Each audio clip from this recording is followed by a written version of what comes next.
একদিন সকালে জেরুজালেম শহরের লোকেরা খুব ব্যস্ত হয়ে পড়ল। সবাই বলাবলি করছিল, ঈশ্বরের নবী আসছেন, তিনি আমাদের রাজা। সেই নবীর নাম ছিল যিশু।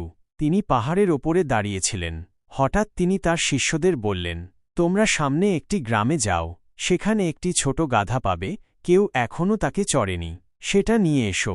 শিষ্যরা গেল এবং ঠিক যেমন যিশু বলেছিলেন তারা গাধাটি খুঁজে পেল। তারা গাধাটিকে নিয়ে এলো এবং তার ওপরে কাপড় পেতে দিল। তারপর যিশু গাধার পিঠে চড়ে জেরুজালেম শহরের দিকে রওনা হলেন।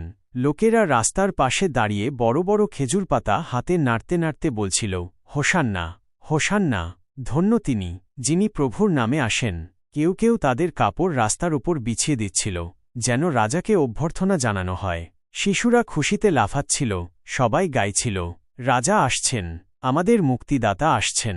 এভাবে যিশু শান্তির প্রতীক হয়ে গাধার পিঠে চড়ে শহরে প্রবেশ করলেন।